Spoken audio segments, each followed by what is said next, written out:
Australian Herpetoculture podcast. How you going, Luke? Good and yourself, mate? Good, mate, good. Let's get straight into it, eh? I'll introduce the excited. guest tonight. Yeah, same here.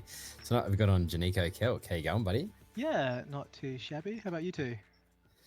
Good, Very mate, good. as always. Enjoying a nice beverage after a long day at work and having a chat about reptiles, so can't go wrong with that. Yeah, it's Yeah. like I'm up to my third glass of wine, so if I start to like splur my words, there's your answer. Oh, mate, don't worry, I'm on Gentleman Jack, so very good. Sick. I've just got my first one, so we'll see how this goes. This could be a fun one. Yeah. Might be passed out by the end of it. Yeah. Anyway, well, why don't you give the listeners a bit of a rundown yourself and what got you interested in reptiles to begin with, mate? Oh, I'm sure like every one of you guessed, it was pretty much like a similar answer, like just inherently interested in reptiles since like day dot. But I was kind of thinking about earlier when I saw the question, and I have a feeling it might be like just the pure abundance of reptiles in southeast Queensland and Australia, because like if you go overseas to do a bit of herping, like there's some places where it's just like physically hard to find animals, let alone reptiles, whereas where I grew up we just had like I had bearded dragons, blue tongue lizards, just like I think I had 4 or 5 different species of snake in the backyard, and I sort of just grew up not purposefully catching them, but like you just go for a walk in the bush and catch some snakes because that's what you did for fun. And yeah, it sort of never became an obsession until later on in life, because like most people, you sort of grew up just doing shit that you like, and then all of a sudden you find out about girls, alcohol, and drugs, and you're like, all right, that'll take over for a bit, and then you have all those fun years, and then I got really into. I was in a touring death metal band for a number of years, and yeah, that was a lot of fun too, a lot of fun times. But then during that, because I was traveling a lot, I was using that to go herping, and this was sort of before Facebook was a thing, and everyone was just on forums. So I don't know if you guys remember APS, like Aussie. Private, there you go. It was like a complete. It's full of cancer, but there was some cool people on it. And then I believe you guys know Matt Somerville, and you might know Dan Lynch. Those two were just going on super hectic adventures around Australia looking for reptiles, and I was like, I want to do that. And yeah, because I was playing a lot of music around Australia, I was using that as a platform to go herping. And then after a while, like the herping became more important than the music, so I just sort of did more of that. And then I found out about this job that you could get called a fauna spotter catcher, and this sort of like changed the directory of my life, because before that I was studying engineering. And I was like, man, I don't really want to do math for the rest of my life. Like, one, I suck at it, and two, I just don't really want to do it. But then I got into fauna spotter catching, and basically what that is like if there's a development, like a pipeline or a mine or a housing development or I don't know, anything where they want to build it, there are certain requirements to have people on the ground catching critters as they clear the vegetation. And it sounds pretty depressing, and it is. But it's a really good way to catch animals for a living without having any like tertiary education. Because at that point I didn't have a degree or anything. I was just like keen on animals. And yeah, that sort of changed pretty much everything. I was like, oh, this is a job. Like you can make this into work. And then I used that to just go herping even more, because it was like quite an okay paying job. And I was basically me and my now fiance were herping all around Australia, and then we started herping overseas, and the obsession just got real strong from like 22 to about now. And so then I sort of used that as a platform to go back and study ecology, and now I'm an ecologist. Nice. So that's sort of the whole reptile story and how I got into it. So you kind of, when you started getting into that job, is obviously, and herping a bit was when you stopped keeping reptiles. You don't keep anything anymore? Yeah. So I used to keep quite a lot of reptiles, actually. And that sort of started when I was a kid as well, because, it was, before the internet. And you'd just go out and catch something and bring it home. And my parents would often just lose their shit because I would have like a bunch of snakes and shoe boxes. And and I just wouldn't even know what they were as well. Like just a red belly in a shoebox. And it's like, oh yeah, it's fine. It's fine. So yeah, I do silly stuff like that and would have no idea what I'm doing. And then when APS was around and I was sort of part of that community, I was keeping a lot of animals as well. And yeah, like I was sort of saying to Luke earlier, I thought I knew what I wanted, and then I started going, what I thought I wanted was to keep heaps of different animals. Like I had a whole bunch of geckos, varanids, a few elapids, and a couple of different pythons. And then when I started herping, I was like, oh, what I actually wanted was to see a whole bunch of animals in the wild. So yeah, I just stopped keeping reptiles entirely, basically, because I just wanted to go herping. And then there's a few other things, like I was working away a lot, and sometimes I'd be away for 28 days in a row and then be back for 9. And it's just like, it takes a little while for you to understand, but it's not really fair on the animals. Like you get back and all the animals are in like super terrible condition, and it's quite selfish for someone just to like keep like actively basically killing animals or starving them or just not giving them like what they need. So yeah, when I sort of that penny dropped, I stopped keeping altogether and just herped a lot. It was a lot of fun. So but yeah, I don't really keep reptiles anymore, and like I sort of think about keeping them from time to time just because right now I do a lot of field work for my job, but I have longer periods at time at home, sorry. And it would just be nice to have like a big king brown in my office or some nice land mullets in the garden. But yeah, like I said, I'm just kind of too lazy. What back in the day, like when you did have a lot of these reptiles, what was your setup kind of like? Like, can you just run our listeners through a bit what it was like? Yeah, it was kind of like I shoved as many enclosures in the spare room at my mum's place as possible, and it was pretty fucking shit, to be honest. Because like I would be trying to. I thought at the time they were great enclosures, but I look back on it now, they're just terrible. Like I was making them out of plywood and yeah, they were barely even square. All the glass was cut off. Oh yeah, it was like I learned how to cut my own glass. I remember that being like a huge achievement, but it doesn't help if it's not square. So yeah, it was nothing like cool to look at. I did have this Mitchell's water monitor set up. That was pretty cool though. I had like a 6-foot fish tank, and then I built like a canopy so it made it like 6 foot by 4 foot by 2 foot deep. Yeah. And yeah, had like a rock wall, like a fake rock wall in the background. And yeah, so that was really, I was pretty stoked on that. And they had like a lot of swimming room. And that was just cool to watch because that was where I was, I don't know, just hanging out in the reptile room, looking at them swim around and be a monitor. But yeah, other than that, it really wasn't that special. And yeah, it's another reason I sort of don't like keeping reptiles as well. Is a lot of people see them as, I'm not saying you guys do it all, but it's something that's very, there's a lot of it in the States and a bit in Australia where they see them purely as like items to collect rather than like, oh, this is like an animal that needs things. Yeah, and I kind of don't like that because, yeah, I just don't think it's, like I personally don't think it's very cool. Yeah. I think that's something that, like, maybe earlier on in our keeping careers, Jason and I both had a bit of collectoritis. Like, there's no doubt about that in my. Yeah, exactly. Like, you get into it, and all of a sudden, it's just like, oh, like I know you with your Stroffs and your leafies and stuff was like that. I was like that with monitors and stuff for a bit. And yeah, man, I was like that too. Like, it just took me a little while for someone to say, it's like, they are like individual animals. You're like, oh yeah, they're not collecting cards. That's right. And then you kind of find the things that you like the most, and you kind of stick with those. I reckon that's you almost refine it. You refine your tastes, and then you try to give them more. And yeah, like someone pointed it out to me when, like, one of my friends is a keeper in the States, where they, like, people would buy like a giant reticulated python that can live for I don't know 20 years, and it's like there's no way like the majority who keep those animals could actually keep it as an adult and give it what it needs. Same with like crocodilians. Like a lot of people will just buy an alligator or some sort of croc, and it's like, man, there's no way you're gonna have a 6-foot animal in your apartment. Like, it's not gonna happen.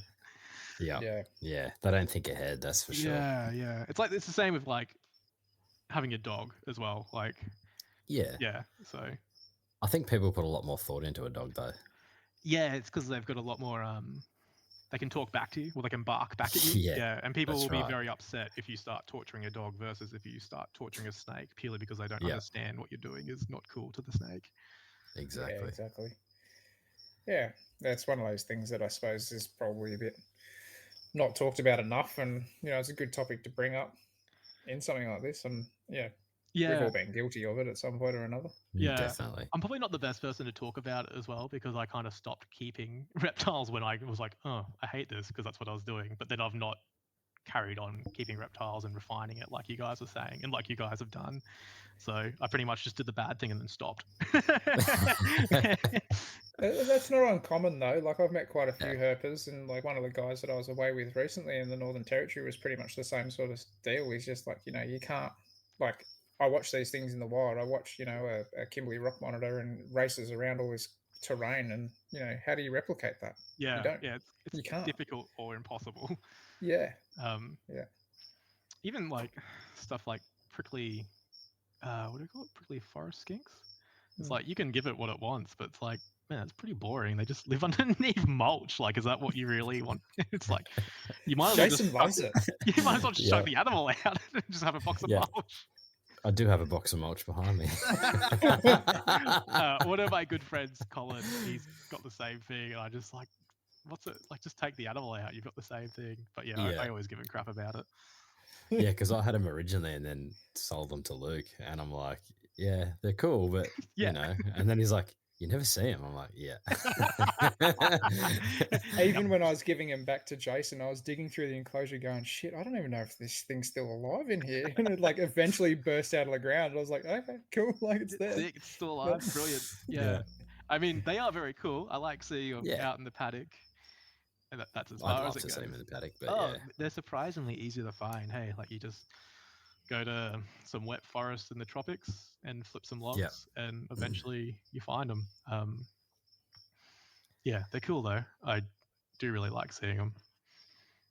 They are very unique. I think that's the thing that made me want to keep them. It was just like, there's just nothing else like them in Australia.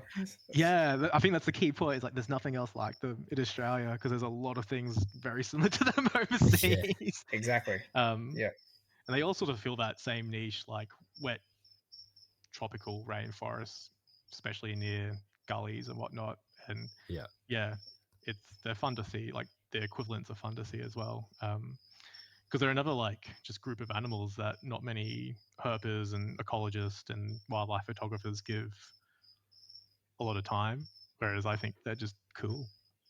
Yeah, definitely. Like, correct me if I'm wrong, but do you see them in kind of like family groups almost when you're out, or do you find them as just individuals? I've never really thought about it that way. Hey, because like one of the good things, like, do you mean prickly forest skinks? Or pricklies in particular. Yeah, no, I usually just find them by themselves. Okay.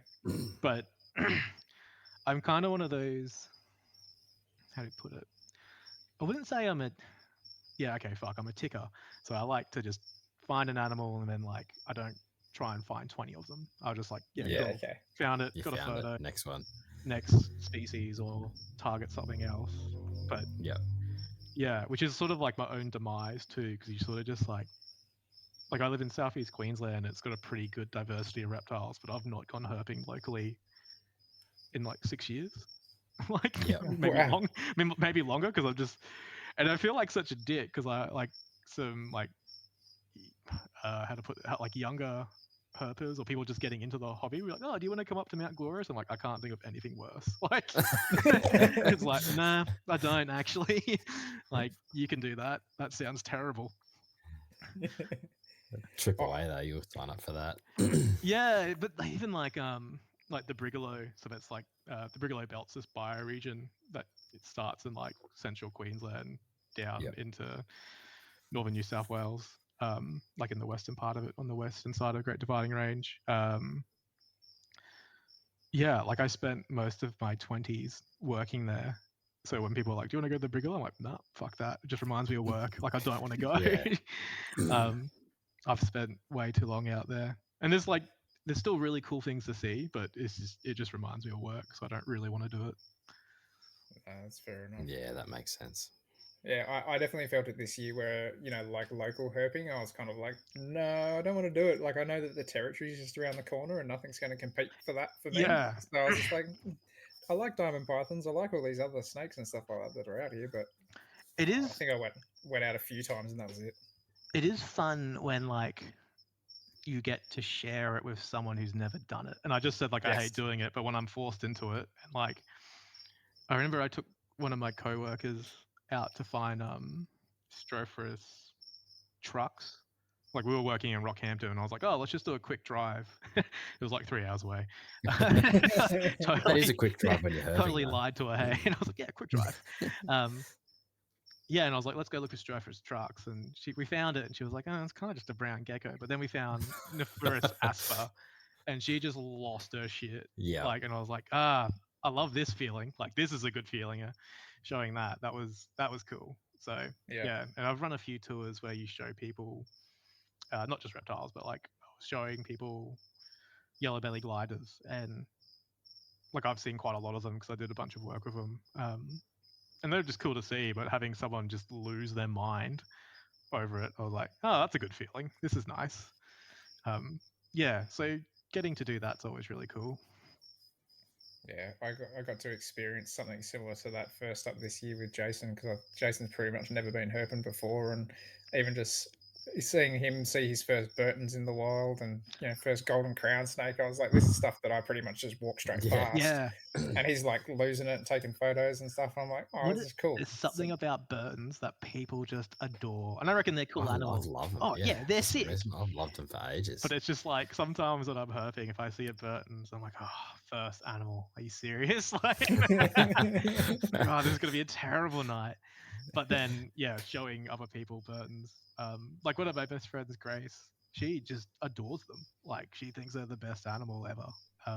Yeah, I've got a soft spot for them. Yeah, they're very cool. I like how they're sort of evolution's mistake, like a lizard that's got no legs but eats other lizards. Yeah. Yeah, it just doesn't make sense.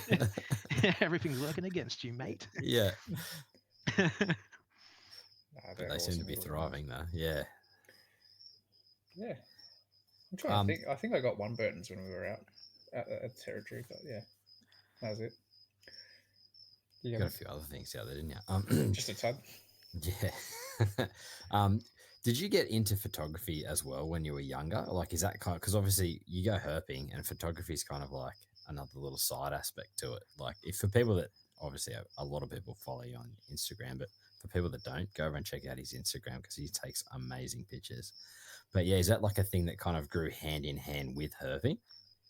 Yeah. So at this point, photography is like the main component of it. Yeah.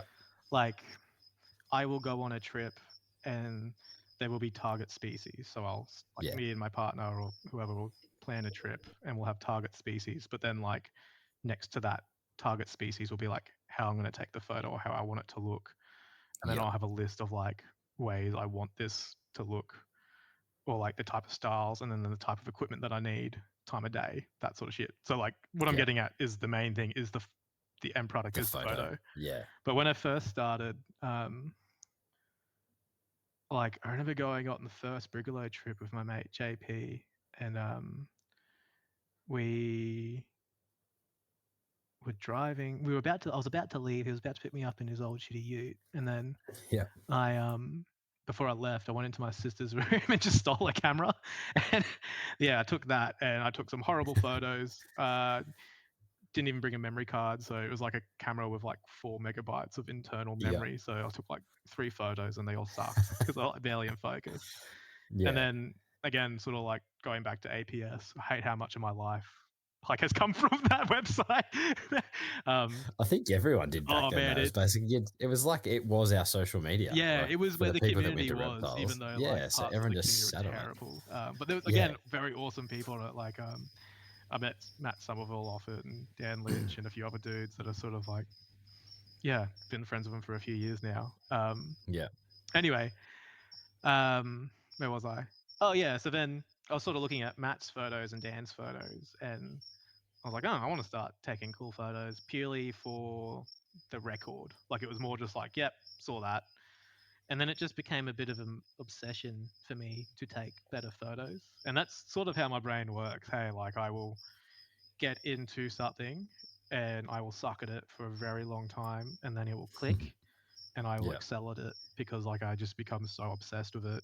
And so just getting better and better and better photos, and sort of started out with the standard take a field guide shot. There's nothing wrong with that. Like there's a few people who do that insanely well. Like I don't know how you say his name. I'm going to butcher this, but whatever. Jules Farquhar. Yeah, you know what I'm talking about. No one else to say the name. No. Yeah, I think it is because I know who you're talking about, but I don't know how to pronounce his name. Yeah, we'll just call him Jules. He takes fabulous what do you call it? Field guide shots. Like they're very good. Yeah. And there's a few guys in the States who do awesome shots. And then Jose Viara from Ecuador. Oh, sorry, he's from he's not from Ecuador, but anyway, that bloke, he does these awesome white background shots, and I think they're boring, but like as a photo, they're like technically spot on. So anyway, my point is I sort of got into different forms of photography, like different styles, and it just sort of kept going from there, doing like sort of stuff that Ross McGibbon does with the landscape and wide angle macro, and then moving into long exposures, and sort of just goes on there. And like I guess one of the things I how to say this without being pompous, but sort of known for is like interesting lighting. Using shadow, like the backlighting and stuff like that. That's something that I sort of really got into just because I think it looks sick and you can create mood really well. And you can accentuate certain characteristics of reptiles, and like prickly forest skinks would be a really good subject for it because they've got a lot of texture to it. And like it's in the name, prickly, so I think they would look really good. Backlit, definitely look very sexy because there's a lot of shadow in there, a lot of texture. But and like it's sort of what I was getting at before is like now it is the photo. So I used to be obsessed with like finding as many different species as I could. So I sort of set a goal for myself when I started herping, was like I want to find 50 new reptiles per year. And that was a good way to start herping because it makes you concentrate on everything. So like instead of just being like, oh, I just want to find varandas, it's like, oh, I want to find all the animals because I want to get to 50.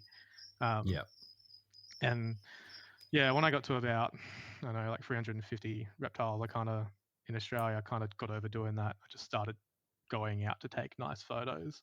And that's kind of, and I kind of like it too because it means you're not harassing every animal that you see now. Like I will go out and just like, oh yeah, cool brown snake. I don't need to pick that up and piss it off for an hour. I just like, there's only a few animals that I want to see and take a photo of. I'm very selective, and even if like the time isn't right, like if it's not the right part of day or I'm in the wrong part of the landscape, I just won't do it because I'm like, there's no point. I'm not going to get what I want out of this. And then you won't be happy with it. I mean, you're sort of just annoying an animal for ages for no reason. And then you're wasting time too when you could be out seeing other cool stuff and having cool adventures. Yeah, you've I love that one of the I was just flicking through your Instagram before. The backlit of the is it a caiman or something? I think? Man, that was the most hectic night. We so like for context, we were in Yasuni National Park, which is like the Amazon Amazon basin within Ecuador. And so we were there as part of like a research trip, I guess, and our job was essentially just to find reptiles for the photographer to take photos for a upcoming field guide for the reptiles of Ecuador, obviously. So that was a pretty fun job. Like we didn't get paid for it, but we got sounds pretty sweet. Yeah, it was like we basically got a free trip to the Amazon. And I was like, that's awesome, sick. But at the same time, like the pressure was kind of on to like find heaps of cool stuff. So yeah, it was on the last night, and like for a bit more context, we'd been herping hard every night for a month, and we were exhausted because like our sort of typical day would like you'd start at you'd have because we're at the research station. It was a bit different because we had to get up at 8 o'clock because that's when they were serving breakfast, because it's kind of like there's dorms and then there's a kitchen because there's a bunch of researchers and uni students living there. Yeah. So anyway, go out, have breakfast, and just be like super tired. And then you get out, go herping till like about 11 o'clock in the morning, stop during the hottest part of the day, try and sleep, but it's the tropics, so you don't sleep, you just sweat. And it's like one of the wettest parts of the world, so like you really don't sleep, you just sweat liters of water. And then about 3 o'clock in the arvo, you start doing your afternoon walks, and you come back for dinner at around 6, and then you go out spotlighting till about 4 in the morning, and you just like do that on repeat. And then so we're doing that for a month, and I was getting pretty over it at the end. And so yeah, it was the last night, and we were returning all the animals to where we caught them the night previous because we had them bagged up for the night, and it was all under permit and that sort of junk. So I remember saying to Jasmine, like, we can't like stop eye shining, like stop looking for animals because we've got a bus to take at 6. Like we got to get out of here at 6. Like there is no, and I want to get at least like we want to at least get a couple of hours of sleep. I remember like walking back, and I just saw this giant eye shine. I was like, oh fuck no.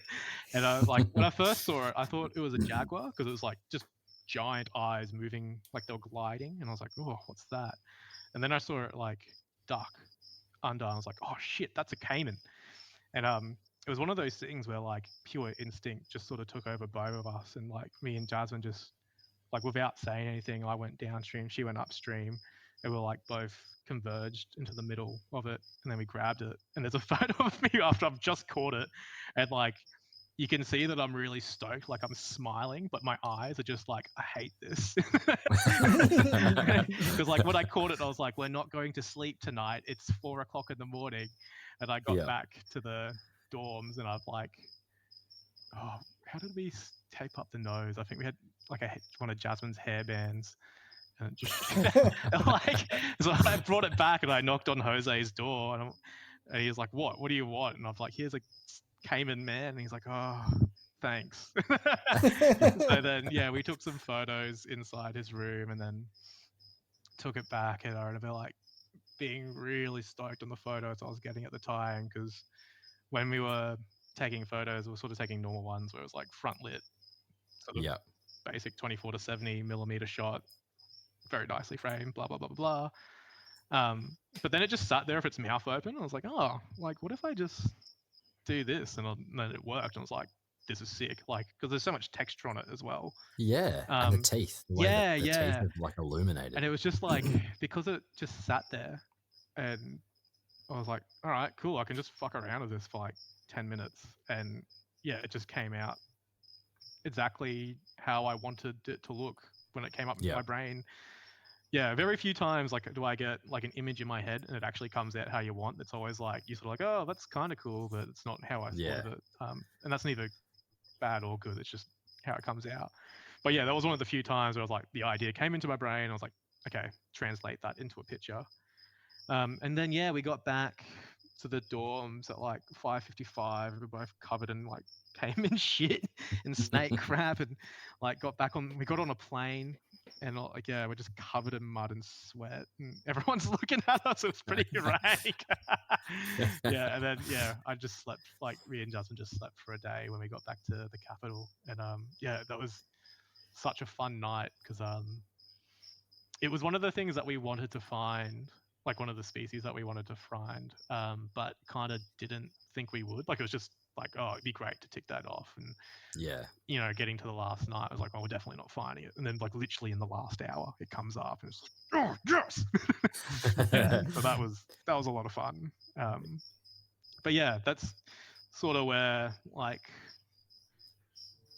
I think I really got a taste for backlighting as well. I was like, oh, this can look cool given the right circumstances. And yeah, So that was a lot of fun, and it's like you don't need any other specialist gear as well. Like it's just the same setup. Same setup, yeah. Yeah. Was that a torch or was that a speed light? No, that was a speed light with a diffuser on it. So, and that was the other thing, because it's such a big animal, like relative to a gecko, for instance. You can hide that speed light. You can hide the speed light, and I was like, when that sort of clicked, I was like, yes. So yeah, it was just 5D Mark III with a 24-70 on it, and then just a normal flash, doesn't really matter. And then it had the, where is it? I've got one here, the Speedbox 40 is what I think they're called. So it's just a 40 centimeter Speedbox diffuser, basically. Yeah, and then it's all set off wirelessly. Yeah, and that's pretty much what I use for most photography as well. So, well, most herp photography, and then I just like interchange different lenses. Yeah.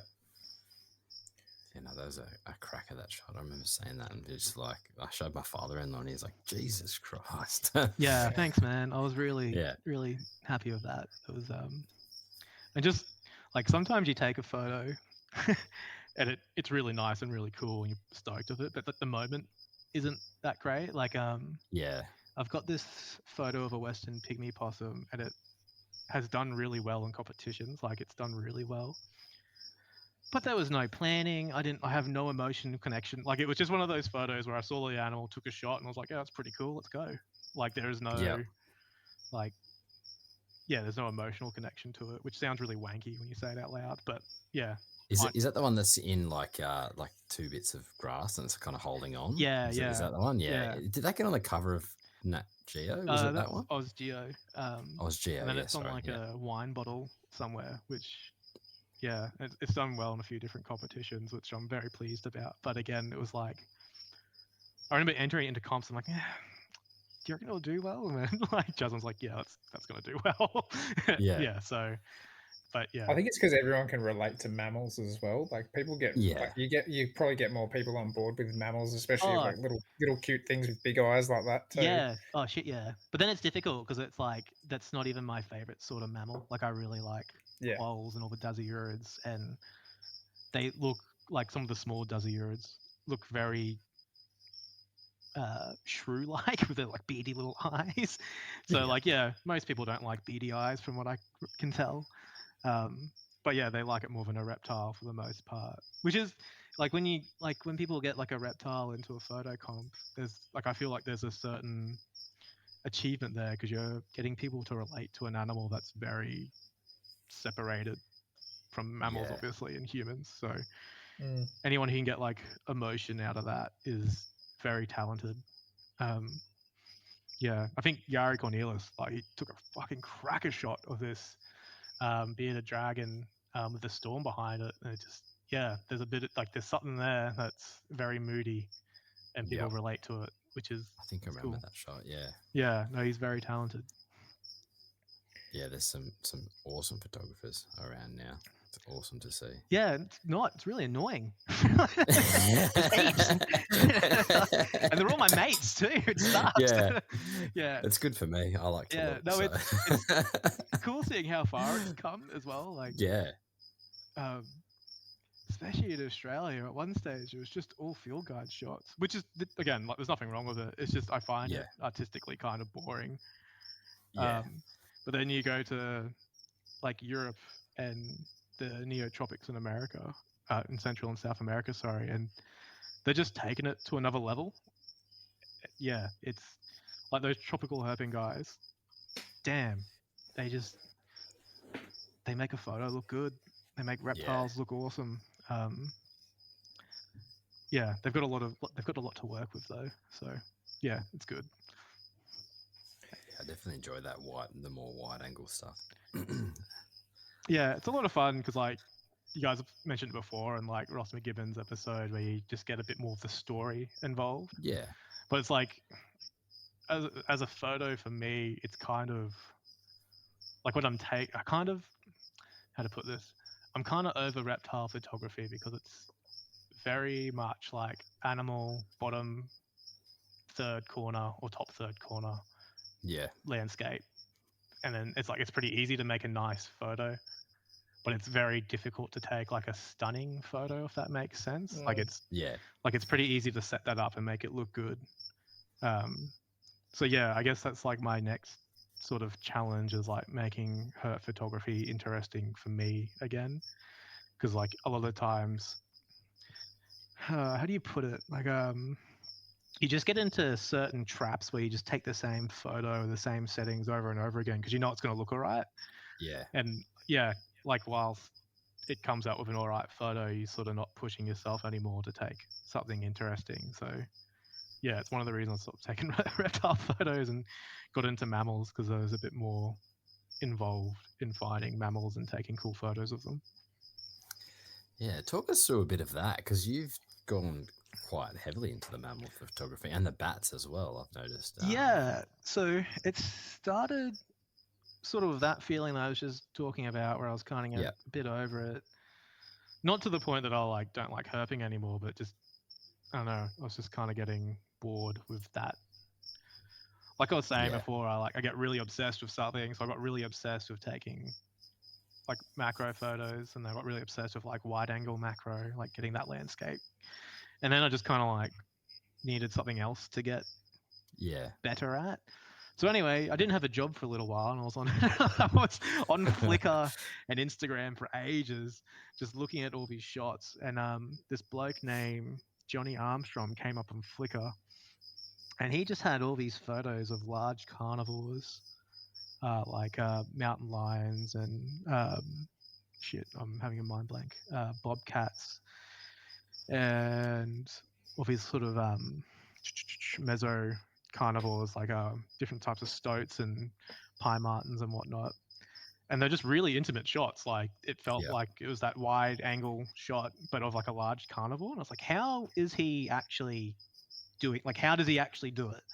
Like, is he just sitting there for like weeks on end, waiting for that like one special moment? And then I sort of like diving deep into a bit more of his art and using DSLR camera trapping, which like is essentially pretty easy to explain. It's sorry, I just had to burp from wine. It's basically a DSLR or a mirrorless camera connected to a motion sensor with remote flashes, but you leave it out in the bush for like a month or whatever. And so arrogantly I was like, yeah, fuck yeah, I can work this out, and thought I'd get it all together pretty quickly. And it took me a year to get like, once I got all the gear together, because I had like, again, I wasn't working, I was just doing fuck all really. I was having one of those moments. and yeah, we've all been there. I don't know what to do myself. And so I got all the gear together eventually, and I was like, righto, I'm going to start, because like what I really wanted to do was to take photos of clouded leopards overseas. And I was like, oh, maybe I should practice on something before I drop a bit of cash. And go overseas. Yeah, it's like, maybe I should actually try this out, because like, oh man, I've done this before where like I've bought all this gear and then just assumed that I could like work it out real quickly. Like I bought a whole bunch of underwater photography gear, and I was like, nah, I'll just work it out in the day. And like went to Galapagos Islands, sucked at it. I was like, mate, not only do I suck at underwater photography, but I suck at swimming. So like they kind of go hand in hand. Yeah, they go hand in hand. It's one of those things where I didn't care enough to get better at either of them. So anyway, that was a complete waste of money. So anyway, back to the camera trapping. I was like, maybe I should practice this. And I was like, what's the equivalent of like, you know, a mountain lion or a snow leopard or something here in Australia? And like the closest thing we got is quolls. So I got like super obsessed with quolls for a year and just started trying to get photos of them. And it was really fun because it sent me pretty much to the four corners of Australia. Like I went to the Pilbara to do it. I went to Southwest WA, which is a bit of a foul because I didn't get any photos there. But then it also took me to like the central deserts of Australia, far north Queensland, and then down into Tassie and the Granite Belt just to get these photos of quolls. And yeah, some of them worked out really easily because I was working with like other scientists and NGOs to get the photos. And then spotted tail quolls, that was the bane of my existence. And I thought it would be really easy because like they exist, like their distribution only starts a few hours away from my house. It's only like like in terms of herping, it's only a few hours away. It's like just down the road. Yeah. So anyway, I left them to last because I was like, I can do this on the weekend. And it took me 6 months, and it was like far out. This is so mentally challenging. But yeah, when you finally get that shot, it is it's like Christmas times 10. And it would be. Yeah, it was kind of weird too, because so I remember getting the shot. It was just after the Black Summer. So that was 2020, just after the bushfires ravaged like Eastern Australia and Southeast Australia. And I was at this private reserve owned by South Endeavour. They're like a mini bush heritage. So like their whole thing is they buy up parcels of land and they just conserve it. They just manage it for conservation. Yeah. Anyway, they got in touch with me and said, "Oh, do you want to take some photos at one of our reserves that have just been burnt?" And I was like, "Yeah, love to do that." So I went down, and like the whole property was it felt like a bomb had gone off. It was actually quite, yeah, I was not expecting it to be that depressing. And so anyway, I was setting up a few cameras and wasn't really expecting to get anything. So I set them up, not really hoping anything. And then just by happen chance, the ABC rocked up that day because they wanted some interviews with South Endeavour just to like get an idea of like the destruction that's just gone through all these private reserves, because he's got about 20 of them and like 7 of them were destroyed basically. And so they worked out what I was doing and like, "Oh yeah, that sounds interesting. Do you mind if we come check your cameras tomorrow morning?" I was like, "Oh yeah, you can, but like I might not get anything. Hey, I've been trying to do this for 6 months and like I've not got a photo." And they were like still real keen. I'm like, "Yeah, okay." So we got to like the first 2 cameras and of course it was super disappointing. And by that time they were sort of over it because it's like a bit of a walk to get to each camera. And so by the 3rd camera they sort of just went down the pathway and didn't really bother with me. And they were interviewing another ecologist there actually who manages the park. And I like remember going up to my camera and I could see it's been knocked over. I was like, "Oh fuck, a quoll's been here and knocked everything over." And these things take like an hour and a half to set up because like you've got to get it perfect so when an animal walks into frame. Tests and stuff. Oh yeah, it does your head in. Especially when you set it up and you forget to turn something on. Anyway. You do everything except for like turn the on button on. So anyway, I saw it on the ground. I was like, "Well, this is fucked." And then it opened up the camera housing and there's like, you could see like 3 photos it taken. And I was like, "Oh, it's going to be nothing." The first 2 photos were just like black because the camera was facing up. And then there's just like this perfectly framed spotted tail quoll lit up. You could see ash in the background, but like a little bit of green coming up. And I just flipped out screaming. And like they're doing this interview in the background and there's just like an Australian guy in the background like, "Holy fuck, God!" And they're just screaming. And they're looking at me like, "Oh, what's going on here?" What's he going? Yeah. I was like, "I've got it!" And they're just screaming. And so anyway, they came up and it was just like, with that whole context, it was just, it was a really good feeling, especially after 6 months of trying and like having that mental fatigue with the fires in the background too. Like it was nice to know that quolls even existed in that landscape. So yeah, that was cool. And I was really stoked on that, as you can tell. Yeah, as you would be. What's it like leaving your gear out there though for like a month at a time? The first few times it was terrifying. Like it's a lot of money just to be leaving. I mean it kind of is and it isn't, and this is like maybe a sign of how like bougie Australia's become, because it's only like my setup for camera trapping is about $1,500, but in terms of like photography, like my main camera is like $4 or $5 grand, so it's not, it's a lot of money. Like I'd be very upset if it's gone, but it's also like, okay, in relative to the rest of my stuff, it's not that bad. And the other thing I do is like I work a lot with private landholders. Like I don't like leaving my cameras in national parks. One, because like someone can steal it, but also like there's a permitting part of this whole thing. Like there's a bit of a gray area of whether like setting up camera traps for photography is the same as setting them up for science. And if you set anything up for science, you need to permit for it. So I just avoid national parks for the most part, unless I'm working with like some other scientists who have those permits.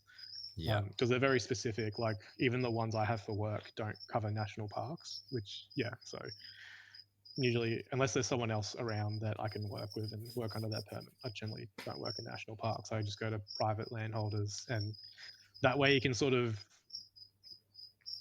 like ensure that it's a little not bit safer. Yeah, it's much safer. Like yeah. So because like one time I set up a camera in Sumatra because I was there for uni, and I just like went off for a walk and set it up during the day and didn't tell anyone. I was just like, oh, I'm just going for a walk. And one of the national park rangers saw me, and I don't know how it got to this, but like immigration got involved. So I remember being like at the uni dormitory in Sumatra, and like all these officials came up, and I was like, "Who the fuck's in trouble here? What's someone done?" And it was like, it was me.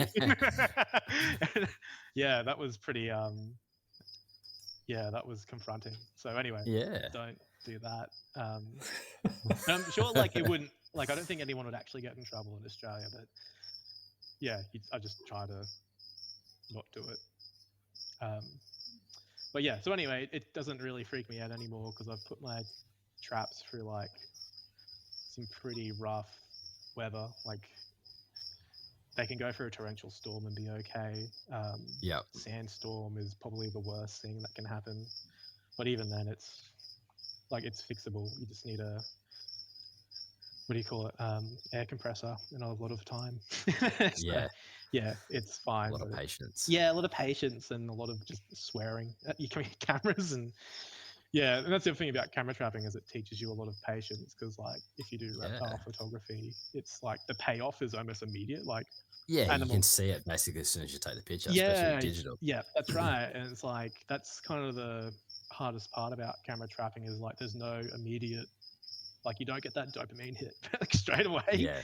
So once you get past that, like I've got some camera traps set up right now, and I'm just trying to forget about it. So thanks for bringing up photography tonight.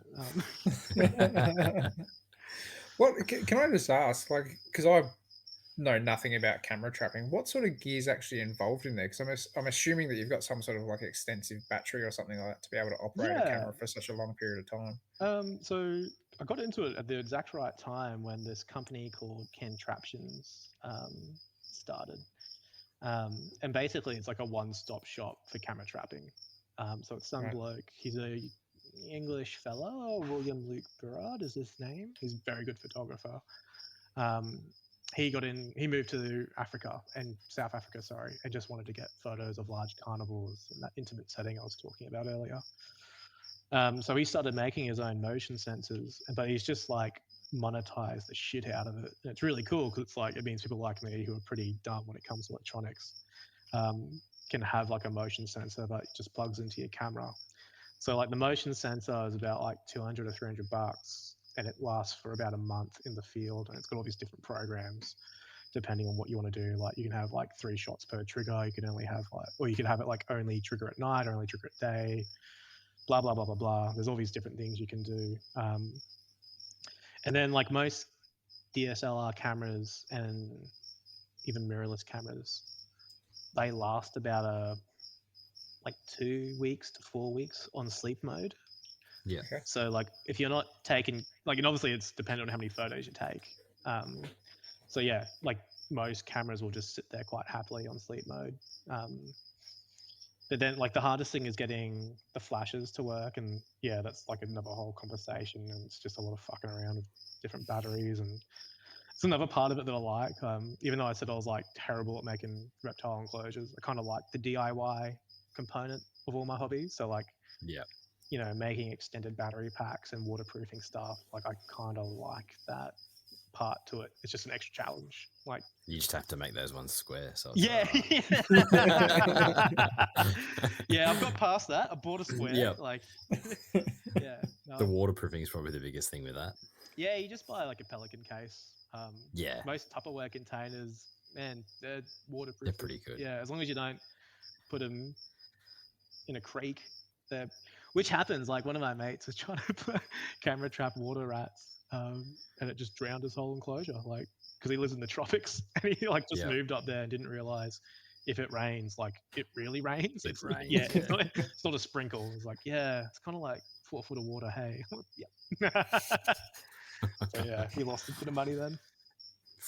Oh yeah, that would have stung. Insurance. Yeah. That pays off. But yeah, so that's kind of like that setup, and then I've got a bat setup which is different again. So yeah, I won't speak too much about mammal photography because it's not everyone's thing. But basically, for bats, you've got like a high-speed motion sensor connected to 4 to 5 different flashes, and then it's like a very specific situation. And I don't recommend many people get into bat photography. Not because it's difficult, but because like you can really stress out the bats to the point that they like abandon a roost. And it's like I work a lot with bats professionally, so I kind of know how far I can push it, mostly because I've had a lot of people like smack me over the head. So yeah. Anyway, it's a motion sensor connected to like 5 different flashes, and then I've got a camera like continually taking like long exposures. So anytime like a microbat flies through the sensor, it fires the flashes and freezes it in the frame. Yeah. And so yeah, like it's kind of cool too, because the other thing I like about camera trapping is it's like a lot of people are like, oh, that's really hard work, and it's like it kind of is, but like after you set it up, like you can just go have a beer. Like so it's like like I've got like 2 cameras set up in the granite now, and I'm just here talking to you guys having a bottle of wine, and it's like I'll come back to my camera this weekend and have some like hopefully have some cool photos. So yeah, there's kind of that part to it as well. Like I'm not killing myself every day, which is nice. Yeah, that's awesome. That's always a bonus. Yeah. But like, is that a thing that you guys like about herping? Is like how intense it can be? Like, do you like the intensity of herping? I do personally. Yeah. Yeah. I'd like the whole thing of it. Yeah. What do you get out of it that you like the most, I guess? My biggest thing is probably going to the environment and just seeing what information I can bring home. Like obviously there's the thrill of the hunt of actually finding the animal in the environment, but I like feeling it. You know, like the first time that I went to the territory and I actually felt like the second time that I went, like down in Alice and stuff like that, and feeling the heat and stuff that like the Gillens being my favorite monitor were exposed to. Like I was like, okay, well, I can take this information home and see how I can incorporate this into my keeping capabilities and stuff like that. And yeah, when you realize that 40 degrees like surface temperature is actually nothing. Yeah. Like when we went most recently, and we actually did get a Gillens, and I was sitting down under a tree and feeling like my brain was physically cooking. I was like, man, these guys are exposed to so much. So, like I and Tyson said it perfectly when he came on the podcast, that recap. It's almost like they're trying to get cool, not get hot. Yeah. It's like that just triggered me. I was like, oh, that is exactly right. Like I could pump more heat in here if I wanted to, but is that actually what they want? Yeah, because like if you like when you're water spotting, you spend a lot of time putting your hands down hollows, and they are like it's like a tree with aircon inside it. Like they are very cool and humid. And then again, if you're looking through hollows, like a lot of the hollow parts or the hollow limbs, have like layers within the hollow, and it's kind of like when you have like a tile set up in an enclosure where it's just like different layers. Yeah, and so it's like they all have like parts in the hollow where it's like, oh, this is a nice 34 degrees here this part of the day, and then they'll move around inside the hollow. Like very rarely do they actually need to come outside and bask a lot of the time because it's just so hot or like cool enough in certain parts. That's like one thing I really got out of fauna spotting is like you start to understand like how animals actually use like their microenvironment, I guess. Yeah, and that like it's one thing to read something in a book that somebody else has written, and it's one thing to kind of hear it from another keeper or whatever like that, but to feel it for yourself and see stuff for yourself, like that's the biggest takeaway for me. Yeah, for sure. Like obviously you get the memories of it all, you get the memories of being so sleep deprived, you don't know what time of day it is and what you're doing, and you're just trying to drink as much caffeine so you can keep going, but at the same time it's just like that. It's a fucked hobby, hey, like when you tell people about it, so it's like, oh, so you don't sleep or shower or eat, and you're like, yeah. And you're looking for reptiles, like, And it's just like when I told someone, it's like, yeah, I drove for like 22 hours to get to this spot, and we're just out looking for taipans. Like, have you slept? I'm like, oh, a little. Like, like, shouldn't you do like be sort of prepped for that? I'm like, well, I guess you're right. I never really thought of it that way, to be honest. Oh man, I just remember humming down some of those roads towards like, like Tennant Creek and stuff like that, and looking at Luke, and Luke was driving the whole time, and his eyes are like bugging out of his head. He's steering the car at 130 k's with his knees, and he's eating sunflower seeds just trying to keep awake. I'm like, this is fucked. Like, we're just trying to get to this spot so we can find this species or whatever. But and it's like one of the greatest things is it's universal too. Like, I've been lucky enough to go herping with people from all over Australia, over the world, and everyone's the same. Everyone's like it's the intensity that they like. Yeah. And like that's the thing I love about herping is like the more input you put in, like the more you try, the better your output's going to be. Like the more you're just going to find. Whereas like if you go mammal watching, like for instance, if you're looking for greater gliders and they're just not out, it's like there's not, like you can't do anything else. It's just like, oh, we'll just go to bed.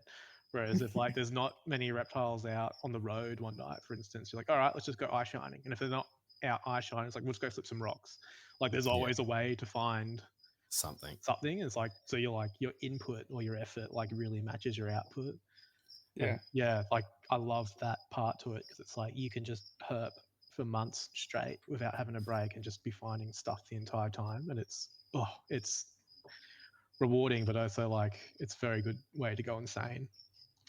Oh, it is. Like, I remember that weekend that Jason was supposed to come looking for leaf tails, and I ended up kind of like proxying in for him with Todd.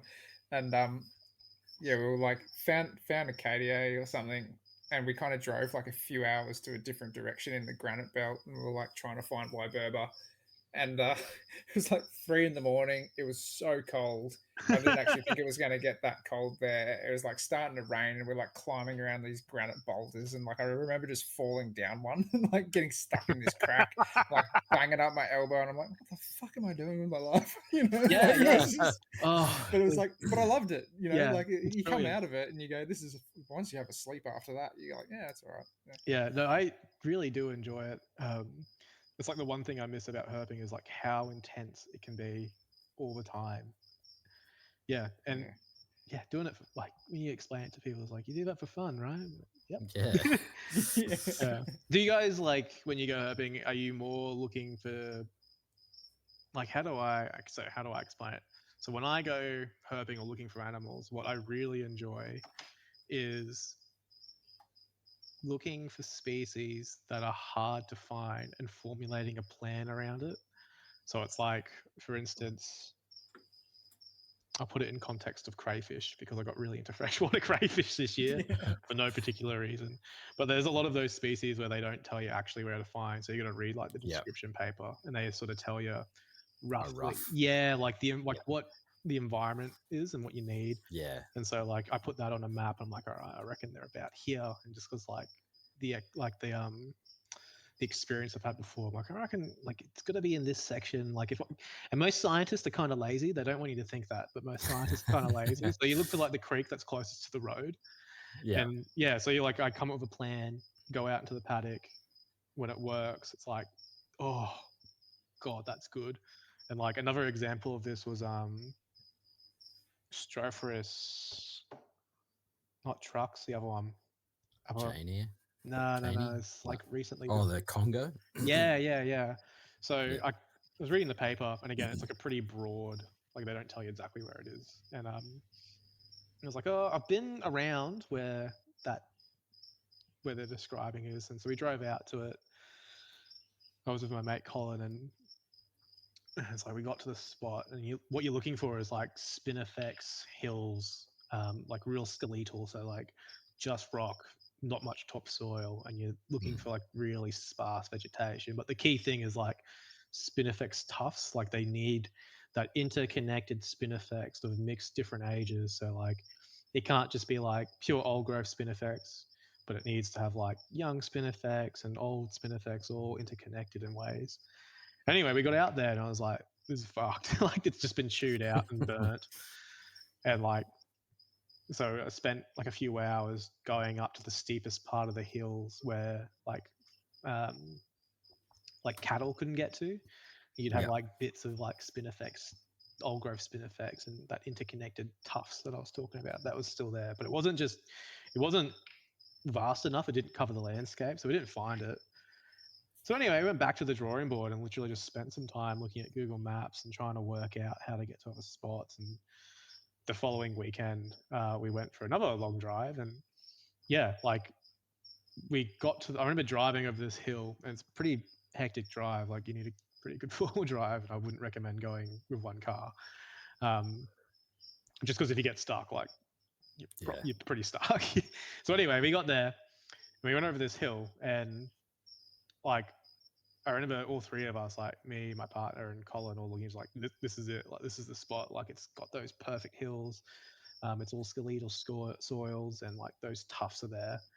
And so we sort of sat down and waited for it to get dark, had a few beers, and just chilled out. And like I remember turning on my torch and walking up the hill. Within like 2 minutes, we all found one. And it's just like, oh, dopamine hit. Thank you. Like it is so good. Like just like having it pay off, like working it out.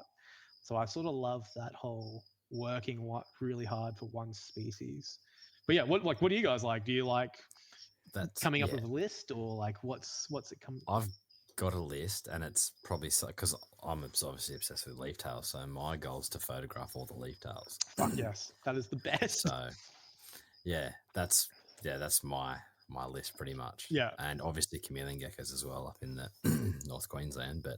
Yeah, so there's obviously the same thing. Like you don't know any locations for them, so you've got to read the papers and kind of plan around areas of where they are, kind of thing. So, and some of them are a bit tricky to get to, kind of thing as well. So, yeah, are you looking at all the Phalurus as well? Yeah. Get ready to do some walking. Hey? Yeah. So I've been doing a bit of reading, and I've obviously been chatting with Luke and a couple of other people that are obsessed with them as well, that want to get some pictures and stuff. So yeah, I got trying to work out all that stuff. Obsessed with Phalurus for a little while too. Like actually, you kind of I was already obsessed with leaf tails, but you and Jasmine, like your pictures were kind of like, nah, I want to take pictures like those, find them and take those pictures. So thanks, man. But, so that's my pretty much my thing, and obviously I'm a gecko nut, so. Do you have like specific gecko genuses that you like apart from Phalurus and Saltarius, or? Striphurus are one as well, but just anything. Like I love them all. I'd love to eventually just tick off all the geckos in Australia. Ooh. I know that'd be hard, but yeah, that would be very impressive too. Like I don't know anyone who's done that. Even just finding all the stropes is pretty like what's but that? Even all the gyras and like you know, all the like the Tatellas and stuff like that, like I forget about them. I just sort of I was like, throw that out the window. So, they're probably I'd be happy to not find some of those ones, but you know, all the other stuff, like I've just always been obsessed with geckos. So I do like finding strophes. Like every time we go somewhere, there's a big component of it looking for all the lesser known strophes. That's one thing I'd love to do as well. Yeah, it gets like they're pretty good as well because like the way they sit on branches is like it's really very photogenic. Yeah, well, it's really obvious to find them too, like because they don't like if you're looking for Gahyra, when you put them in your torchlight, the first thing they do is like shimmy behind a tree. So like if something moves really quickly, you're like, oh, that's a Gahyra. But if something sort of sits there and just stays, you're like, oh, that's probably something cool. And then like there's another like Adura, like they sort of sit there for a bit and then they move and you're like, all right, that took a bit longer than a Gahyra. So you're like, you can sort of tell.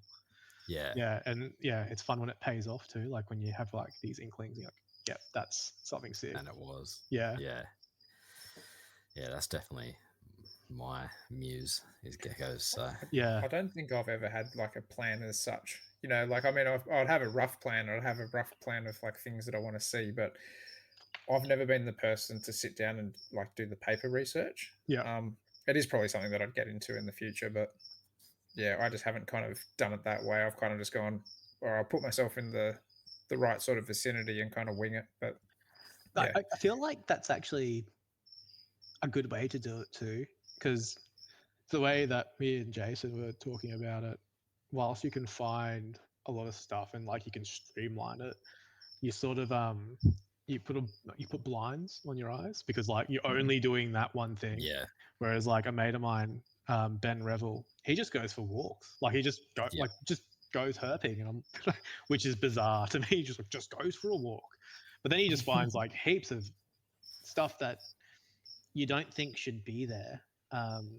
Like I was listening to your Steve Wilson episode, and he mentioned the guy who found leaf-tailed geckos on Mount Glorious. Yeah, that was Ben. And was it? Yeah, so it's like we were chatting about that prior to him finding it, and I was like, "There's no way they're up there. Like you're an idiot."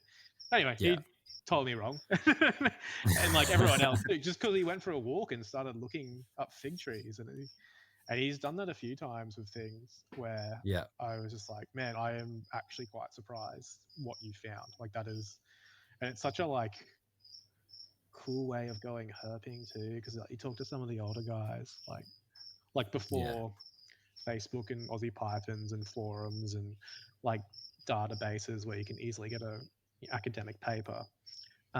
They just went for a drive into the middle of fucking nowhere and then looked for stuff and just found all this insane stuff. Like I met the guys who discovered Varanus kingorum, and the way they found it is they went, I might be paraphrasing here, so if I get this wrong, they were at a roadhouse and they went at the back of it and there was like a bin, and they just saw like the bin was like behind some rock shale, and they just saw some like random monitors hiding underneath what do you call those big bins called? The skip bins? Yeah, it's underneath the skip bin.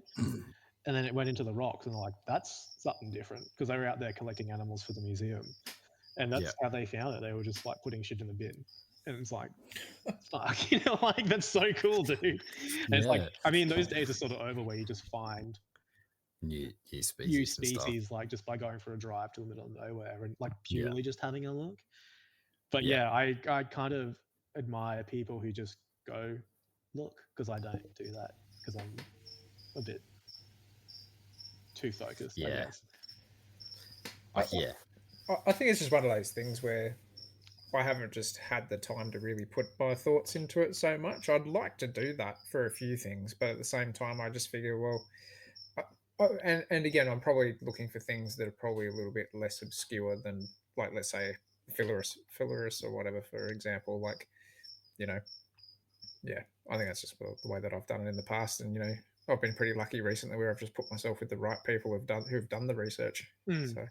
But it does bring you to new spots though. Like I find a lot of people just go to the same places over and over again. Like, and I'm guilty of this. Like I'm not paying out on people because I do it all the time. Like I'll message like Matt or Ross and I'm like, oh, can you give me a bit of hand finding this species? And they'll like just give me a GPS point and I'll go to it. And it's like, of course I found the animal. It's like I went to the spot that other people find it. And like, there's nothing wrong with that, but it sort of takes the hunt out of it, as you're saying before, Luke. But also like, so a big part of like herping and like wildlife watching for me is the adventure of it. So for instance, you can go to the Atherton Tableland and it's really cool if you've never been there before, because it's like just a biodiversity hotspot and like everywhere you fucking look there's animals, but it's almost like too easy because it's bitumen road everywhere. Like you can just go to a spot, there'll be people with a camera and you're like, oh yeah, obviously that's where the tree kangaroo is. Oh, here's a platypus viewing area, this is where the platypus is. It's like everything's sort of done for you, like there's no adventure to it. Whereas like one of my funnest trips was we were looking for ghost bats in a South Endeavour reserve called Kings Plains, and it's just so out of the way, and then you get to the roost. So you got to get to Kings Plains. It's at Cooktown, so getting there is not very hard. But then, like to drive to the actual, like to get on the road to the nearest point to the limestone roost is like an hour and a half of just like fucked full of driving, to the point I was like, we're going to destroy this car.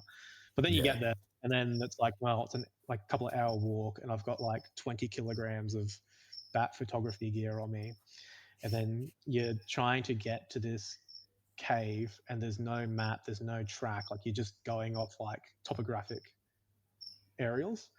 So then you get that, and then you got to find the right exit in the roost, and so by that you've got to look for like, let's say ghost bats, when they feed, they'll catch something, come back to the roost that they're in, and like they'll eat at the front of it. So you just find like bits of dead animals, and so like you got to find that, and it's like this whole adventure was so much more rewarding than, and I didn't even get that good of a photo. Like it was like, it's cool, but it's not amazing. But then like that was way more rewarding than getting that photo of the western pygmy possum, because like that had no planning, there was no adventure involved, it was just a really nice photo. But I look at that ghost bat trip so fondly. Like that was like the exact right amount of adventure where I wasn't going to die, but it was like a lot of fun and a bit off the track, and not many people have done it.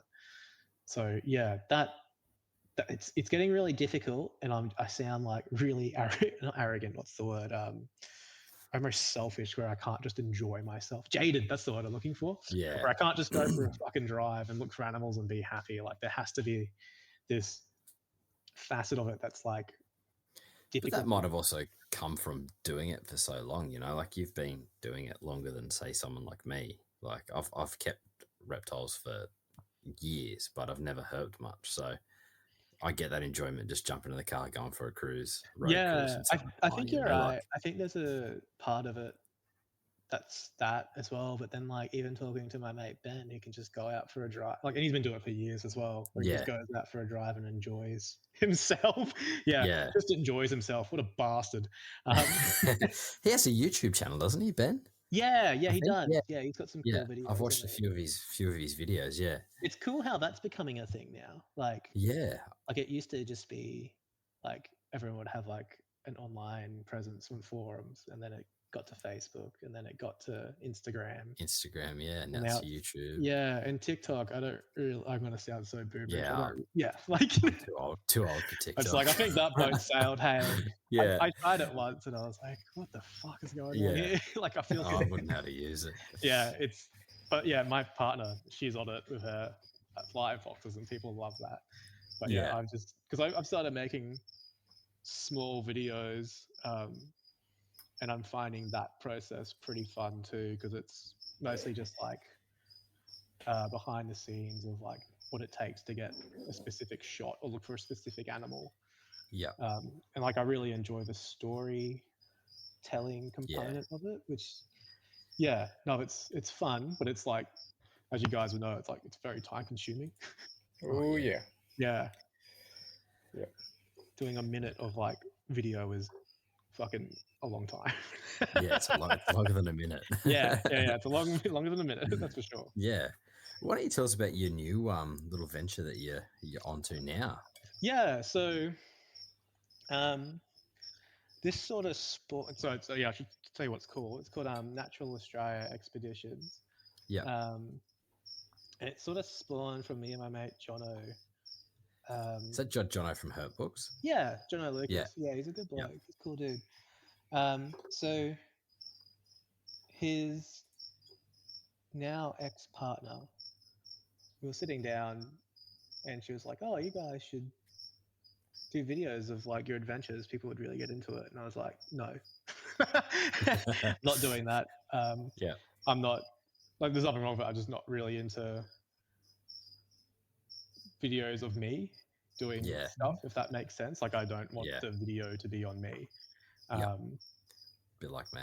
It's I don't even know what it is, because like I say that, but then I've just spent like 5 minutes saying I'm making small videos of myself. So anyway, we got chatting, and me and John were trying to work out like how we can make this a bit more rewarding for us. And so there's another component where it's like I hate it when people talk about, say, the inland taipan, and the thing they only talk about is like it's the most venomous snake in the world, which it is. Like that's not incorrect or anything, but it's like the actual natural history of it is way more interesting. The fact that someone found it and it went missing for nearly 100 years, and then Jeanette I'm going to butcher this name as well, Kovacic, and another bloke, I can't remember his name, went out to look for it. And one of the things they did was like get a sack of rats and tie it behind their car, so like it would attract snakes to the road. Didn't work that well, but they eventually caught one. And like, there's just this whole other part of like that story that's way more interesting than the fact that they're like hugely venomous. And then there's another component of it where like long-haired rats come into it. So long-haired rats are like, they call them plague rats, and like they plague every 8 to 10 years, especially when there's a flood, which is happening right now, like a La Nina event. And they're the driver, like, of that whole region. Like, so when they start plaguing, there's just fucking snakes everywhere. And so like right now you'll be seeing there's heaps of people fighting inland taipans, and it's because like A, we've worked them out, but B, like these these long-haired rats are starting to like pulse, and like there's that other part of the story that's like just really interesting. But yeah, most people just focus on the fact that they're like super venomous, and it's just like, it's cool, but like this other part of it is really cool. And so that was something that we really wanted to share, just because like I've got that background knowledge as an ecologist, and Jono's got it as an ecologist and someone who's just like freakishly obsessed with herps. And like you said, he owns herp books, so he's got like a lot of natural history books just laying around. Yeah. And then so we started putting some proposals together to get some funding. And we're trying to find something that was local-ish. So we could sort of do it on a weekend, and we sort of stumbled on the Mary River turtle, and like that has a few cool parts to its natural history. So like right now they're critically endangered. They only live in the Mary River, obviously. But like there's this, like they're endangered from land clearing, and climate change is obviously going to fuck them up. But there's this whole other part where there's like in the early, I should know more about this because it's my project, but it's like in the early 70s, they were rocking up in pet stores in Victoria, and like local herpetologists and ecologists were like, what is this species? Like, this is an undescribed species. Where's it coming from? And all the poachers and pet traders wouldn't tell like where they were actually collecting it. So from like for a decade, about 100,000 turtles, I'm paraphrasing here by the way, were getting poached from the wild, and no one knew where they were coming from. So John Cann made it like his personal mission to go up every single creek system up and down the East Coast until he found it. And I think it took him like 10 years. And it's like, he eventually found it. It was in the Mary River. And it's just like, and like, I don't know if anyone, like, I'm sure most people listen to this understand who John Cann is, but I don't think people know like how much of a freak he is. Like, like apart from herping, like he's a 2-time Olympian, played rugby for Australia or something. It's like, how did you manage to do all this and then like discover a new species? Probably didn't have Facebook to like dick around on for 20 hours a day. Didn't have Instagram to sit on every night to scroll through. Doom scrolling. But it's like that whole natural history. So anyway, we want to tell those stories. So we're sort of trying to find, so there's like, if you jump onto Netflix or Amazon right now, there's a whole bunch of documentaries that are like that blue chip high-end doco. If you jump onto YouTube, there's sort of that like YouTube channel going out looking for animals, and like there's a lot of that everywhere around the world. But then if you go to the States and Europe, there's sort of that mid-level documentary where it's like you can tell a lot of time and effort and a bit of money has gone into it. But there's not much of that in Australia. Like there's none of that mid-level sort of product, and that's the sort of niche that we're trying to fill. But I feel like the first couple of episodes are going to be like pretty amateur, just because it's like the first two. Like you have the first product that you make is never going to be great. Like first enclosure I made wasn't square, and like they eventually got better.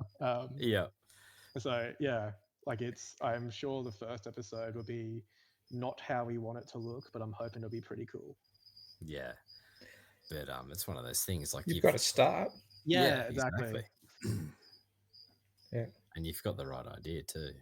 Well, I'm hoping people react to it, because it's like we sort of want to get the natural history, like the real educational part, but also like the journey to find said animal. And also the people working with it to conserve them too. So like we want to have that history part, but also that modern section. Like that was the other part I was meant to say. So there's the Tiara Land Care. So just for your listeners, Land Care, if you don't know, is like this nationwide movement where the federal government gives funding to council groups to do environmental work within the catchment. And Tiara is sort of where the Mary River lies. And so it's mostly people who have retired and just really love their community and love the landscape. They love their backyard, basically, or like where they live. And so it is some people who, a lot of them don't have a background in ecology, trying to preserve what they find in their backyard. And I just think that's really cool. Like, it's just like community conservation. You're like, fuck yeah, that's sick. Yeah. So there's that component that we want to tell as well.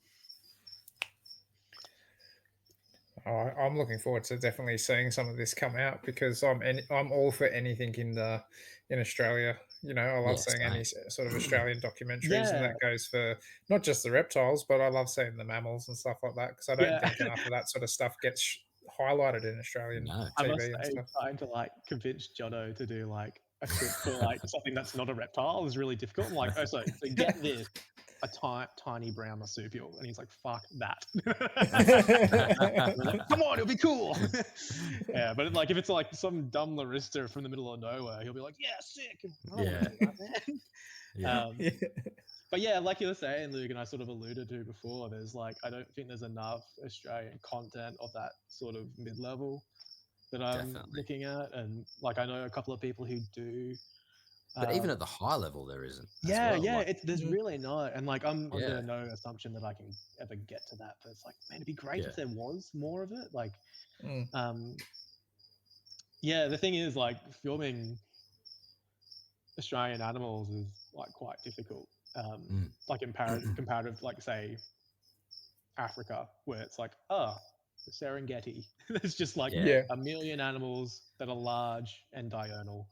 And like I said, like even taking a photograph of a spotted-tailed quail took me 6 months, and now I'm working on another project as well, where I'm trying to film spotted-tailed quails, and it's like, fuck, why am I doing this to myself? Like, took 6 months to get a picture. Now like, it's already doing my head in, but I'll get there. It's just going through the bullshit to get it. But I'm really excited for these projects to take off, and now we've got some funding. I don't know if I said that. We got some funding to do Natural Australia expeditions, but like a component of that's like there's a delivery date, so it's like we've got to do it now. There's someone like with a whip hitting us, you know, which is kind of good in a way. Like you said, you got that whip on you. So, you know, definitely keeps me accountable. So that's good. And that's kind of what we wanted to just to like actually like, I don't know about you guys, but do you ever get like heaps of project ideas that just never go anywhere? Yeah, I do. I've got a lot of half-made things in my room, so I don't want this to just sort of try having kids. It makes it even harder. That's not in my plan, but I can imagine. Anyway. But no, so do you guys have like a find when you were herping that's just like that was really memorable and the best, like things that really made you stoked?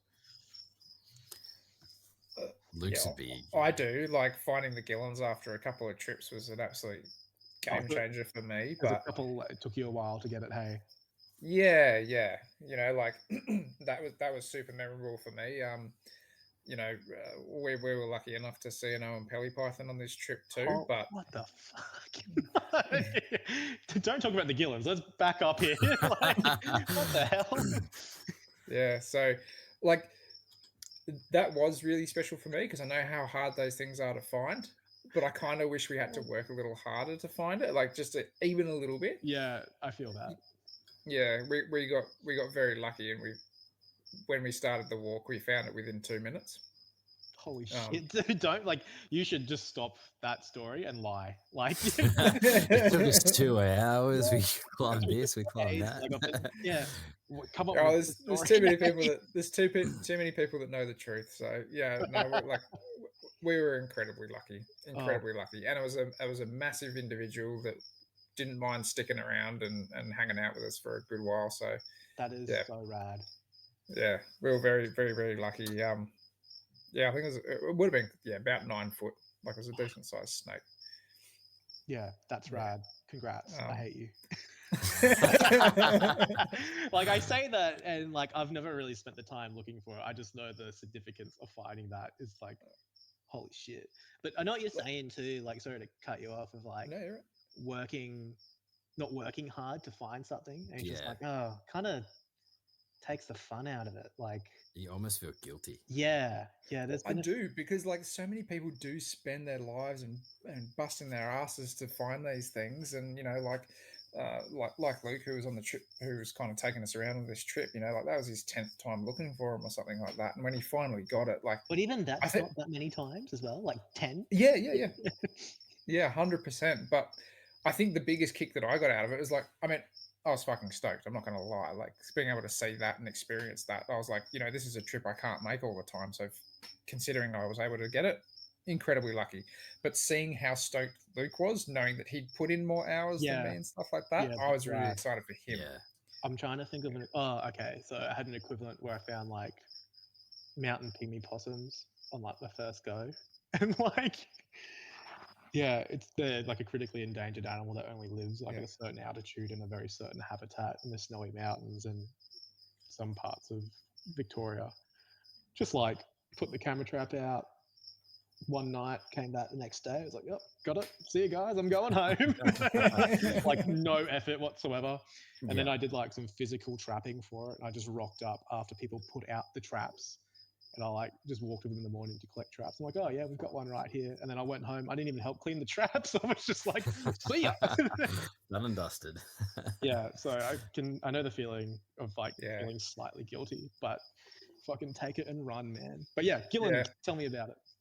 Well, I mean, the first trip that I went out on was with my wife. So that was like, you can imagine, my wife's not into it like I am. Like she was very tolerant, but she got pretty fed up with me like pulling over every couple of 100 meters to look at a patch of trees. Yeah. So I did that for like 6 days straight. So that kind of sent her up the wall a bit. But yeah, it was just putting in those hours and getting the time away from work to be able to go and look for them and all that. But yeah, it was really cool seeing the ones with a couple of guys that were into it like I am too, like I think that made it even more worthwhile, and we were nerding out taking UV readings and temp gun readings and all sorts of stuff, and it's just like, just trying to jam as much information into my head once we did really find it. I like the way that you're taking all that outdoor herping field information and then bringing it back into your keeping. I think that's very admirable.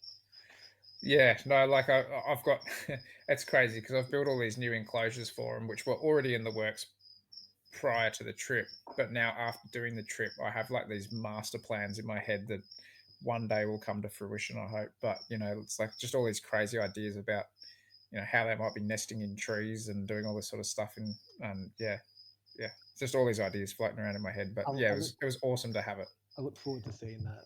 That sounds cool, because even if like I don't know if you filmed any of that Gillen's trip and like putting it all together with like the build and then like it hopefully nesting where you want it to nest and getting the bugs out. Cool.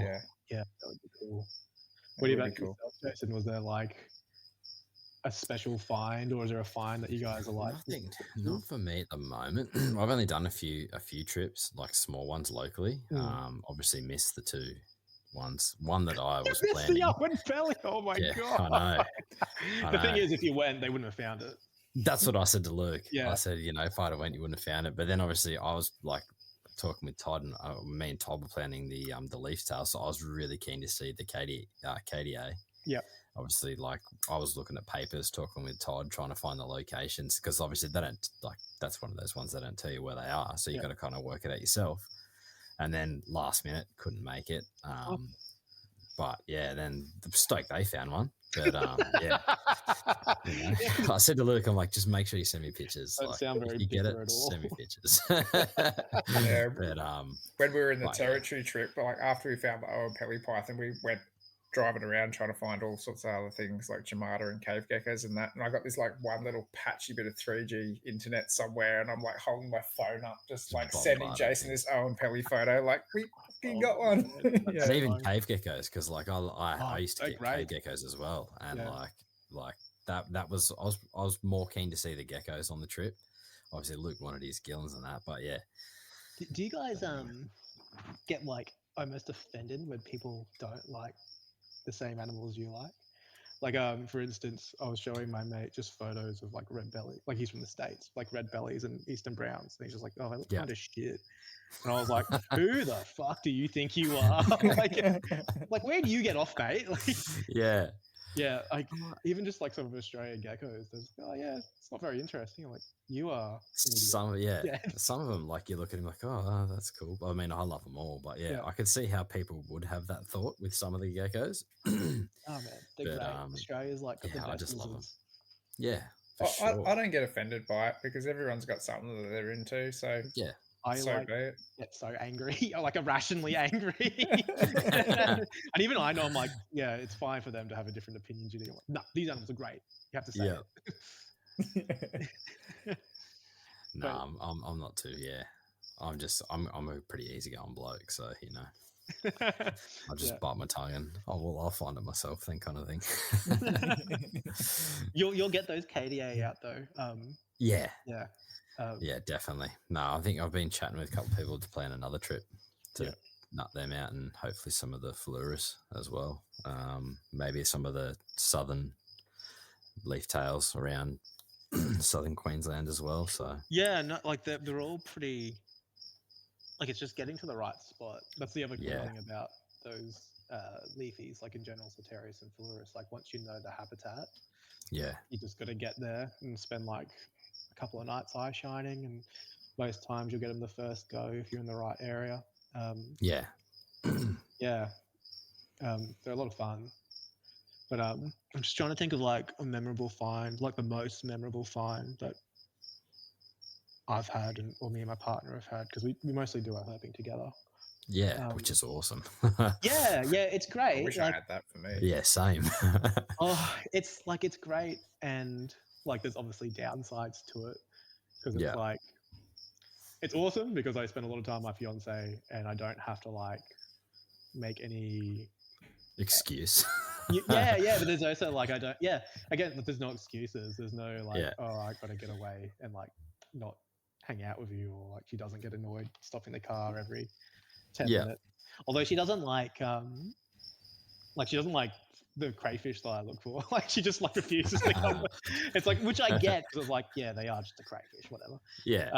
But then it's really good doing those large trips, but then obviously like spending a month in the car with anyone, like you can get testy just because and not sleeping as well, and like sometimes you get back from like a herp trip, you're like, man, I need a holiday from the herp trip. Like because we both do a lot of field work, like for work, like she's an ecologist as well, like we both get a lot of our own alone time just going to work. So like that that sort of counterbalances breaks that. up the monotony. But I think finding a bushmaster, that would have been awesome. It's one of those things that sort of like Luke was saying, like I almost felt guilty about it too, because it was kind of weird because we went to the Choco, which is like this sort of bioregion in Ecuador, which is like how they describe it. It's like low lying rainforest, old growth rainforest, between like the Andes and then it's like the lower slope, of this certain mountain range, and it goes through Ecuador and the Choco, and there's only like 2% of it left because it's just been like heavily logged. And when you go there, it's just like, holy shit, there are so many. Like I've never seen that many cool animals with like that amount of effort. Like it's just Yeah. like every time you go for a walk, you're just like, well, that was fucking awesome. Like that was just sick. Cool. Yeah. Yeah. And so anyway, we got chatting to some of the when we're planning this trip, we got chatting to some of the Ecuadorian herpers, and I was like, do you ever guys just like go like road cruising or anything? And like, nah, you never really find anything on the road. And I was like, okay, that's weird. So I just had that in the back of my head, like probably don't go do a walk on the road or go for a drive on the road. Yeah. And then it takes it's a bit of a trip to get there. So like from Quito, which is the capital, you got to fly to another city. And then from that, you take a 4-wheel drive taxi. And I was kind of annoyed when they said 4-wheel drive taxi. Like, it can't be that bad. But then you literally do 3 or 4 river crossings. You're like, okay, I get it. And then you got to take a boat and 2 ferries, and then it's really out of the way. So there's that adventure component that I was mentioning before. So it's this is great. And you get there and you go out.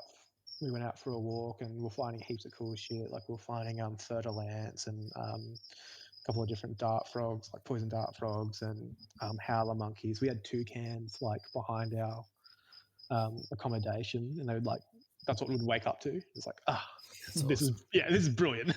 What a way to wake up.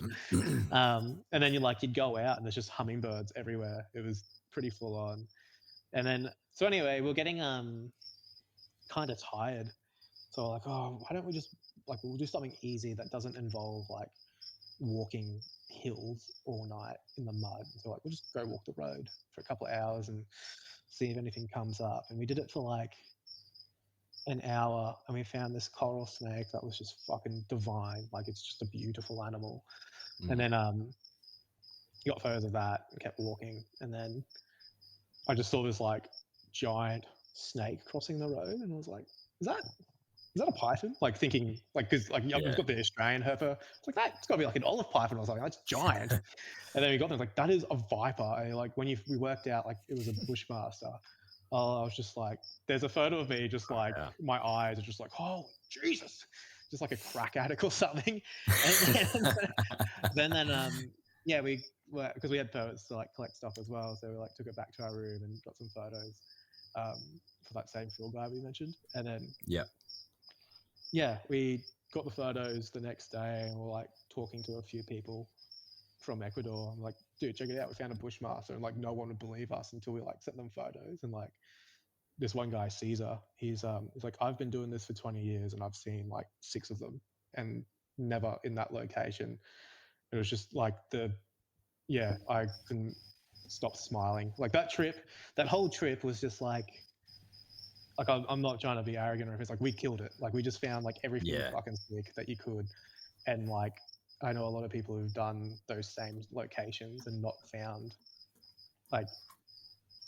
even half as much. And that's not because me and Jasmine are super good herpers or anything it's we just got super lucky with so many things. And it was it was a great trip. I proposed to her on that trip too. So it was wow. That minor thing was really cool. Yeah. So that's kind of the top trip. yeah. Nothing has bested that yet.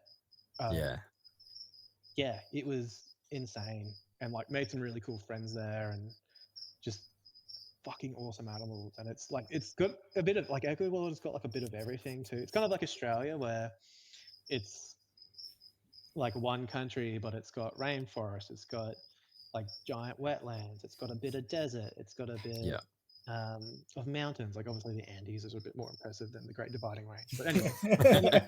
Just a little bit. Yeah. That was the other thing. I've never seen a real mountain before until I went to Ecuador, and I was like, fuck. That's literally man, I never really understood why people liked we have mountains. hills. Yeah. It's this is stunning. What a gorgeous landscape. It was brilliant. I'm trying to find a way to move there, but it's exceedingly difficult. Well, I do love getting out overseas when you can as well, to check out some of these things. I did Africa, and that was an absolute eye opener to me. Yeah, when did you do that? Obviously not in the last 2 years, but no, I did it 2017 for my honeymoon. Oh, brilliant! Where else did you go? Went through Kruger, Botswana, Zambia, Zimbabwe, Yeah, did a few places. Yeah, I'm almost like actively avoiding Africa because I know it's really good. You won't come back. Yeah, exactly. It's just everyone who says like once you go there, like you'll get it. And it's like I don't want to get it. Yeah. We were pretty keen to sell all of our worldly possessions and stay there. So fuck, I just spilled a bunch of beer. Wow. Shit. Hang on. Cool. Yeah, I feel like a lot of people who've. Do you guys know Shannon Wild? Yes. I think she was the same. Like, went to Africa one time. She's like, "All right, I'm going to marry this guy and live here." She's still over there, isn't she? Yeah. There's a bit more to that story, obviously. Yeah, but she definitely is not coming back to Australia by the sounds of it. She's living there and doing heaps of cool shit. Like, she's done a few docos for that Geo and has done really well. Awesome. She's like one of the people that I'm just like, I look up to her so much. I'm like, that's that. If I could do that, I'd be stoked. Yeah, such a good lifestyle, I reckon. Yeah, no, it's. Although in saying that, I don't know if it's like I want to. There's a part of like looking for animals for work that sort of kills it. Like like sometimes it's good just to keep things as a hobby because it takes the pressure off like always doing something. It takes a joy out of a little bit. So like even with herping as well, that's like one of the things because I do it a lot for work. It's like I don't really want to always like because we do a lot of like Delma dequata, yakka skink. What else is there? Ornamental snake surveys, and it's like I don't really want to do this. And like I said, I spent like most of my 20s in the Brigalow, which is like a good place to go herping. Well, I don't want to go back there. And then like even like this is how jaded I am. My boss was like, "Oh, are you stoked for this koala and greater glider surveys?" I'm like, "I do this on the weekend, dude. It's really not that interesting. Like this sounds shit." But yeah, it's just jaded.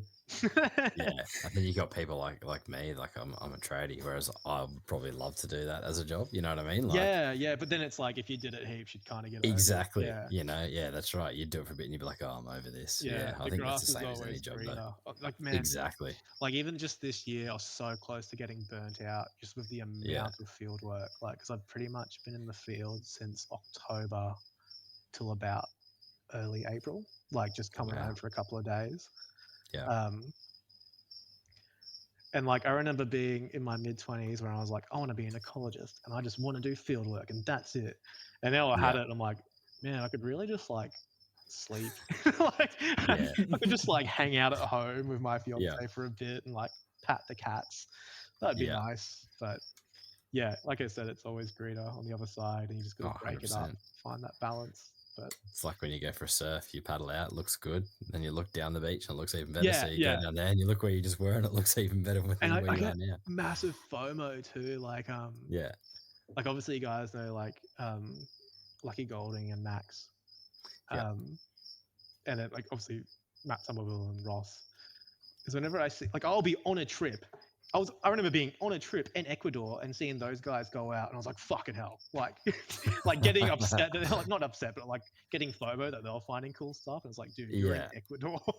That's right. Yeah, I was like, oh, what if they find the thing I'm looking for and I don't find it? There's a bit of that FOMO. So yeah, for sure. I don't know, and it's trying like sort of what I was getting at with like finding the adventure and finding the way that I like to look for animals is like that's how I'm trying to get past the jadedness because like I obviously want to keep looking for animals, but it's got to make the trip fun. And like now that I'm a full-time worker, I can't like every trip is a bit more valuable now because it's not like I can just go whenever I feel like it. Definitely trying to get to that stage where I understand exactly what I want to get out of a trip. But awesome. Oh, good stuff. Yeah. Well, you got anything else, Chase? Nah, man, that was unreal. I just want to go herping now. Just thinking about that. Like, I've got a few surveys coming up, so should be good. Better than me going pulling cables every day.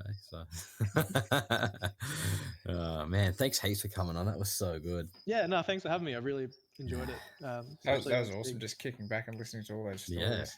Yeah, thanks, dudes. I really appreciate it. Especially like you see the caliber of the other guests coming on. It's like, yeah, thanks, man. Awesome. I've now just gonna have to start planning my trips to find leaf tails. Oh yeah, let me know because I've seen a lot of those and I can sort of push you in the right direction. And I think I was speaking to Todd as well, so more than happy to help out. Yeah, we can. Yeah, awesome. Did you want to throw out any of your Instagram handles and stuff like that for sure. Natural Australia expeditions and yourself? Yeah, for a person who's trying to get internet famous. Terrible at this. So Natural Australia Expeditions on Instagram, just search it. Same with YouTube. We haven't really put much online yet because we're still getting things out here. One of the hardest things I've found as an adult is getting 3 grown adults in one spot to do something that is impossible. So yeah, that's coming up. But then my personal accounts, Jannico, Kelk, there's only one of me. So if you spell my name right, it comes up. And I'm on Insta and Facebook, but I'm mostly doing stuff on Instagram. And then I do a bit of work for South Endeavour, running their media. If you like land conservation and conservation stories, I'd check that out just because they got some really cool locations and they do some really beautiful work protecting Australian landscapes and wildlife. Awesome. Wicked stuff. Alrighty, guys. Well, yeah, thanks for coming on again, mate. I'll sign this off now. So we'd like to say a massive thank you to Eric and Owen and the rest of the NPR crew for having us. If you'd like to contact them, it's best to find them at moreliapythonradio.com and email them at info@moreliapythonradio.com. Make sure to follow the NPR network on Facebook, Instagram and YouTube. As far as contacting us on our social media platforms, you can email us at australianherpetoculture@gmail.com. You can also find us on Facebook and Instagram as well. Make sure to check out our Teespring store for podcast merch. The link is on the Facebook page. To see more of what Jason is doing, make sure to follow him on Facebook and Instagram at The Gecko Effect. For myself, you can find me on YouTube, Facebook, Instagram, Patreon and Teespring under Beach and Scaly Beasts. We hope to have you back next week for another episode of the Australian Herpetoculture podcast. Good night, everyone. Good night.